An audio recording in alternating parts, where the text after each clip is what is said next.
Good morning students. आज हम solve करेंगे एक्सरसाइज 5.1 का जो कुछ सम बचा था क्वेश्चन नंबर 19। तो 19 क्वेश्चन है, show that the function defined by G X equal to X minus greatest integer function X is discontinuous at all integral points. यहाँ पे जो एक थर्ड ब्रैकेट के अंदर एक्स है उसका नाम है ग्रेटेस्ट इंटीजर फंक्शन। इसका मतलब है इसका वैल्यू जो आएगा वो इंटीजर में आएगा। तो देखते हैं कि ये सारे इंटीग्रल वैल्यू मतलब सारे इंटीजर्स में ये डिसकंटिन्यूअस है। तो पहले कंसीडर कर लो, let A B any integer for and then for h greater than 0। अगर ए कोई इंटीजर है और h very very small quantity which is greater than 0, तो ए माइनस एच का वैल्यू उसका वैल्यू क्या होगा, greatest integer value. A minus h मतलब लेस देन ए। जैसे अगर ए का वैल्यू 5 है तो 4.999 ऐसा कुछ हो सकता है, या 4.5 4.6 मतलब ए से छोटा है। तो integral value of A minus H will become a minus 1 and integral value greatest integer value of A plus H will become a. और अगर ए इंटीजर है तो उसका ग्रेटेस्ट इंटीजर वैल्यू ए होगा। जैसे अगर 2.5 है तो उसका ग्रेटेस्ट इंटीजर वैल्यू 2 होगा, जैसे ये ए प्लस एच में माना जा सकता है। और अगर ये 2 है तो उसका वैल्यू 2 ही होगा। ये आपको 11 में आपको मैंने अच्छी तरह समझाया था, अगर कन्फ्यूजन हो तो पूछ लेना। तो पहले लेफ्ट हैंड लिमिट चेक करते हैं। ए में limit x tends to A minus G of x equal to limit x tends to A minus ji X का वैल्यू लिख दिया।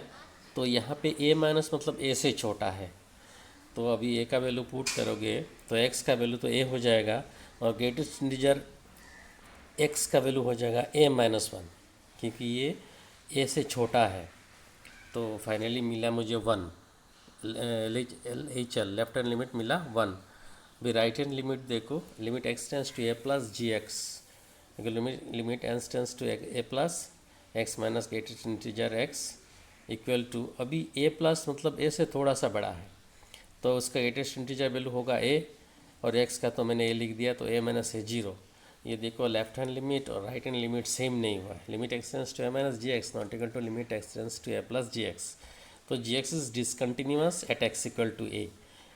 ये मैंने क्या लिया था, एनी इंटीजर, तो इसका मतलब g x is discontinuous at every integer. तो hence g x is discontinuous at all integral points. तो ये प्रूफ हो गया। Number 21, discuss the continuity of the function f x equal to sine x plus cos x. यहाँ पे f x equal to sine x plus cos x मैंने √2 से multiply किया और डिवाइड भी कर दिया। देखो अंदर, तो क्यों किया, ये इजी हो जाता है ऐसे करने से। दूसरा तरीका भी वो किसी और सामने देखेंगे। तो √2 into 1/√2 into sine x plus 1/√2 into cos x.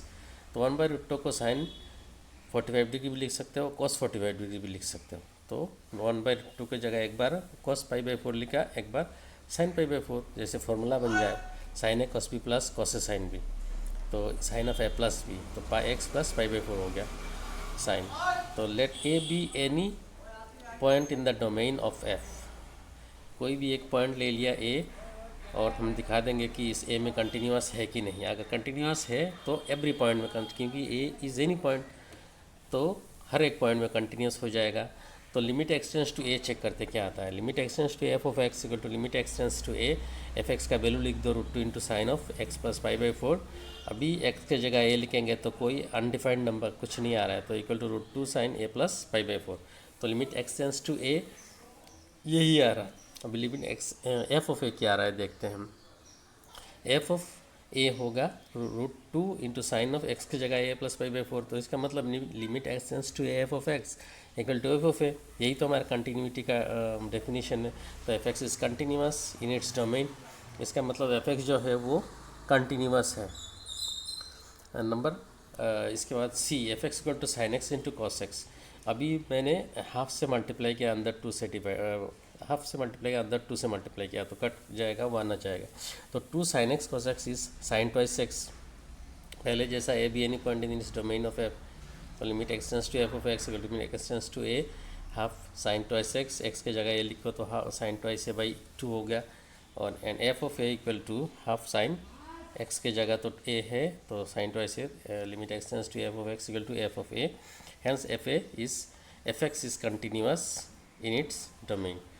तो इसका मतलब F x is continuous. Number 23, find all points of discontinuity of f where fx equal to sin x by x if x less than 0 and x plus 1 if x greater than equal to 0। कहाँ कहाँ discontinuous है वो check करना है। तो ये function का behaviour change हो रहा है जीरो में, एक्स लेस देन जीरो होने से ऊपर वाला आता है, X greater than equal to zero होने से नीचे वाला आता है। तो हम जीरो में चेक करेंगे, बाकी में कंटिन्यूअस होगा ही। तो at x equal to zero left hand limit क्या है, X tends to zero minus F of x equal to limit x tends to zero, हाँ जीरो माइनस मतलब एक्स लेस देन जीरो तो आएगा ऊपर वाला साइन एक्स बाई एक्स। अभी हमें पता है limit sine theta tends to zero sine theta by theta one, जैसे को formula X tends to zero sine X by X one, तो ये हो गया L H L one. R H L limit x tends to zero plus मतलब zero से बड़ा है तो हमारा नीचे वाला फंक्शन आएगा, एक्स प्लस वन वाला आएगा। तो limit x tends to zero X plus one, X के जगह जीरो लिखोगे तो वन आएगा। और एफ ऑफ जीरो निकलना है, एफ ऑफ जीरो मतलब एक्स इक्वल टू जीरो, तो एक्स इक्वल टू जीरो में एफ एक्स का वैल्यू एक्स प्लस वन आ रहा है, देखो वो डेफिनेशन में लिखा है। तो f of zero equal to zero plus one equal to one. तो since l H l equal to r h equal to F of zero therefore f x is continuous at zero and hence there is no point of discontinuity. जो एक point बचा था जहाँ पे discontinuous हो सकता था वहीं पे भी कंटिन्यूअस है, इसलिए ये फंक्शन का कोई पॉइंट ऑफ डिसकंटिन्यूटी नहीं है। Next, determine if f defined by f x equal to x square sine one by x, x not equal to zero होगा if x equal to zero is a continuous function. Check करना है कि continuous है कि नहीं। At x equal to zero limit x tends to zero F of x, अभी यहाँ पे लेफ्ट हैंड और राइट हैंड लिमिट नहीं लेने से भी चलेगा, क्योंकि एक्स लेस देन जीरो होने से भी ऊपर वाला फंक्शन, ग्रेटर देन जीरो होने से भी ऊपर वाला फंक्शन, तो इसीलिए एक से काम चल जाएगा। तो limit x tends to zero F of x equal to limit x tends to zero F x का वैल्यू टेंड्स टू जीरो मतलब ग्रेटर देन जीरो हो सकता है या लेस देन जीरो हो सकता है, तो ऊपर वाला फंक्शन है। तो इसको limit x tends to zero X into sine one by X by one by X, ये एक्स स्क्वायर का एक एक्स मैंने नीचे लाया साइन वन बाई एक्स के नीचे, सिंप्लीफाई करके तो एक्स स्क्वायर ही आ जाएगा। देखो अभी इसको क्या करेंगे, लिमिट दो में स्प्लिट कर देंगे, ये हो जाएगा limit x tends to zero X into limit x tends to zero sine X one by X into one by X. और अच्छा ये तो कुछ, ये शाम को मैं दोबारा समझा दूंगा, इसको छोड़ो, इसमें थोड़ा मिस्टेक हो गया, मिस्टेक हुआ नहीं एक्चुअली, ये कुछ वन बाई एक्स लिखना था मुझे, इसको मैं दोबारा समझा दूंगा, इसको आगे आगे करेंगे इसको दोबारा, ठीक है। Next, find the value of k so that the function f is continuous at the indicated points.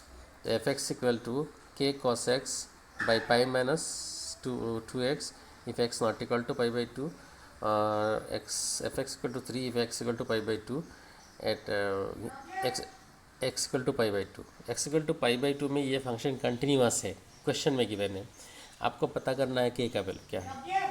तो limit x tends to pi by two F of X क्या आ रहा है, देखो limit x tends to pi by two के cos x by pi minus 2x। अभी x का value अगर आप पाई बाई टू लिखोगे तो नीचे जीरो आ रहा है, तो इसलिए इसको हटाने के लिए सिंपल तरीका, नीचे जो है उसको एक एच कंसिडर कर लो, pi minus 2x equal to h ले लिया, और implies x equal to pi by two minus h by two, बस सिंप्लीफाई किया, x का वैल्यू ये आया।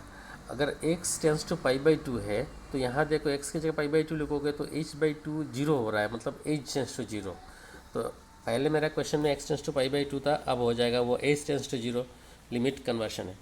तो equal to limit h tends to zero के कॉस x के जगह pi by two minus h by two, नीचे h है तो k into limit h tends to zero sine h by two by h by two, मैंने h by two बनाया formula बनाने के लिए, इंटू टू, क्योंकि वो टू कट जाएगा, h by two into two cut के नीचे वन h ही आएगा, और ये जो नीचे का एक्स्ट्रा टू है उसको k बाई टू करके लाओ, ये हो गया k by two into limit h tends to zero sine h by two by h by two, तो ये हो गया हमारा आपका वन, तो k by two into one into k by two, और एफ पाई बाई टू क्या है, एफ पाई बाई टू का वैल्यू तो 3 गिवन है, तो function continuous at x equal to pi by two, तो इसका मतलब हमारा limit x tends to pi by two F of x should be equal to F of pi by two, तो दोनों का वैल्यू लिख दो, तो के का वैल्यू 6 आया। Find the value of a and b such that the function defined by this is continuous function, ये कंटिन्यूस फंक्शन है, हमें ए और बी का वैल्यू निकालना है। तो कंटिन्यूस है हमारा, यहाँ पे देखो फंक्शन का बिहेवियर दो जगह चेंज हो रहा है, एक्स इक्वल टू 2 में एक बार, एक्स इक्वल टू 10 में एक बार, तो हम दोनों जगह करेंगे। Limit x tends to 2 minus, मतलब left hand limit equal to limit x tends to 2 minus होने से 2 से बड़ा, जिसका मतलब एफ एक्स का वैल्यू 5 है, तो लिमिट का वैल्यू भी 5 हो गया, और 2 प्लस होने से एक्स प्लस बी है, तो limit x tends to 2 plus f of x equal to limit x tends to 2 बीच वाला एक्स प्लस बी, तो ये हो गया। अभी एक्स का जगह 2 लिख दो तो ट्वाइस ए प्लस बी, और एफ ऑफ 2 क्या होगा, एफ ऑफ 2 होने के लिए आपको डिफाइंड है already, when x equal to 2 f x equal to 5, तो ये देखो फंक्शन कंटिन्यूसली क्या है, इसलिए left hand limit right hand limit और फंक्शनल वैल्यू सेम होना चाहिए, तो इस हिसाब से हमारा 2a plus b equal to 5 होगा। ये नंबर 1 बनाओ। अभी एक्स इक्वल टू 10 में वही प्रोसेस करो, पहले left hand limit x tends to 10 minus, फिर यह आया 10a प्लस बी, और राइट हैंड लिमिट आएगा एक्स टेंस टू 5 प्लस ये 10 plus x tends to 10 plus होना चाहिए मेरे ख्याल से, ये सेकेंड, ये एक्स टेंस टू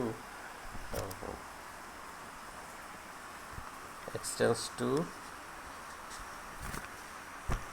हाँ ये एक्स टेंस टू 10 प्लस होना चाहिए, 5 प्लस कैसे मैंने लिख दिया, एक्स टेंस टू 10 प्लस होना चाहिए, ये मैं वो आपको कंटेंट में सही मिल जाएगा। 10 प्लस होने के लिए फंक्शन का वैल्यू 21 है, तो लिमिट का वैल्यू भी 21 है, एफ 10 इक्वल टू 21, वहाँ पर 10 प्लस होगा। तो since f x is continuous function, तो l H l equal to f 10 equal to implies 10a plus b equal to 21, और दोनों सॉल्व करोगे तो आपको मिलेगा a equal to 2 b equal to 1। Next show that the function defined by f x into cos x square is a continuous function. यहाँ हम वो composition का जो एक थ्योरम मिला था वही यूज़ करेंगे, तो जल्दी हो जाएगा।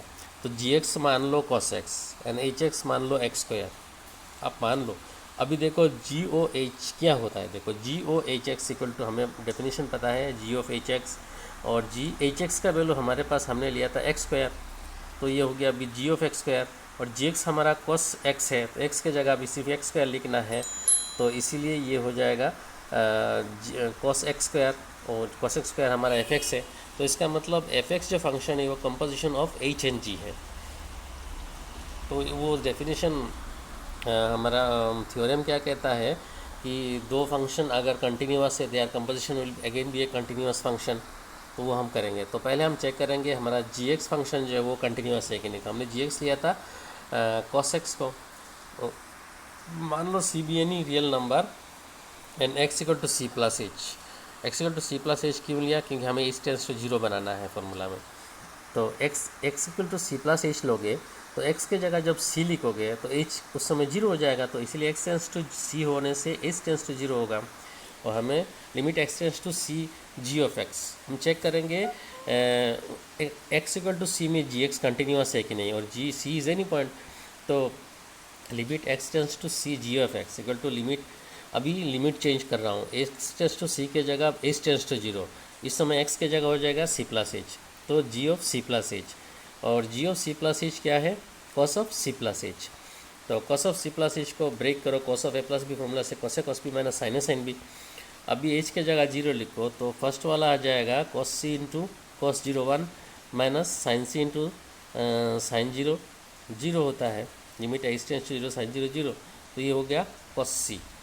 और जी सी क्या होगा, जी एक्स कॉस एक्स है तो जी सी कॉस सी हो गया, तो देखो limit x tends to 0 x tends to c g x and equal to g of c, मतलब लिमिटिंग वैल्यू और फंक्शनल वैल्यू सेम हो गया, तो g x is continuous. Also h x equal to x square, वो हमने h x x square लिया था, being a polynomial function is continuous. अभी थ्योरम का सहारा लेंगे, since g and h are continuous function then their composition g of h equal to f x हमने लिया था is continuous, hence f x is continuous. और वो theorem कहता है कि जी और एफ दो अगर रियल वेल फंक्शन है, दोनों का कंपोजिशन जो एच ओ जी होता है वो कंटिन्यूस होता है। तो उसी से हम कहेंगे जी ओ एच, इसका मतलब वो हमारा एफ एक्स हमने पहले शो कर दिया। तो जी ओ एच कंटिन्यूस मतलब एफ एक्स इज कंटिन्यूस, और एफ एक्स क्या है, cosec square. We find all the points of discontinuity of f defined by fx equal to mod x minus mod x plus 1। यहाँ भी दो function ले लो, gx को mod x ले लो और hx को mod x plus 1। तो gx equal to mod x मतलब क्या है, x when x greater than equal to 0 minus x when x less than 0। पहले चेक करेंगे gx इज कंटिन्यूस है कि नहीं। तो gx जो है वो दो जगह चेंज हो रहा है, एक जगह चेंज हो रहा है, x इक्वल टू 0 में चेंज हो रहा है। तो हम लेफ्ट हैंड लिमिट 0 में लेंगे और राइट हैंड लिमिट 0 में लेंगे। तो gx का लेफ्ट हैंड लिमिट लिया तो 0 आया, gx का राइट हैंड लिमिट लिया तब भी 0 आया, और g ऑफ 0 इज़ 0। इसका मतलब ये gx is continuous function. Similarly देखो hx भी कंटिन्यूस होगा। hx हमारा mod x प्लस 1 था, तो क्या हो जाएगा, x plus 1 when x greater than equal to minus 1, और minus of x plus 1 when x less than minus 1। तो यहाँ भी x इक्वल टू माइनस 1 में वो चेंज हो रहा है बिहेवियर, वहाँ पे हम चेक करेंगे। लेफ्ट हैंड लिमिट आया 0, चेक कर लो left hand limit x tends to minus 1 minus मतलब माइनस 1 से थोड़ा सा छोटा, माइनस 1 से थोड़ा सा छोटा होने से हमारा नीचे वाला आएगा। तो वहाँ पे x इक्वल टू माइनस 1 लिखेंगे तो हमारा आएगा 0। सिमिलरली राइट हैंड लिमिट मतलब माइनस 1 से थोड़ा सा बड़ा तो वाला ऊपर वाला आएगा।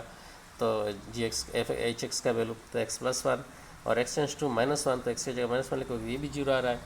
और h ऑफ माइनस 1 क्या आएगा, ऊपर वाला ही आएगा, h ऑफ माइनस 1 होगा माइनस 1 प्लस 1 तो 0। तो l H l r H l और h ऑफ माइनस 1 सारे इक्वल है, तो h x is continuous function.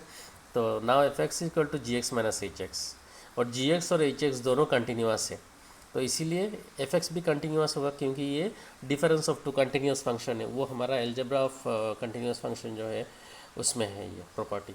तो difference of two continuous function है कंटिन्यूस। तो ये था आज का, और नेक्स्ट क्लास में करेंगे डिफरेंशिएशन, और एक सम है जो मैं बाद में करके देता हूँ आपको।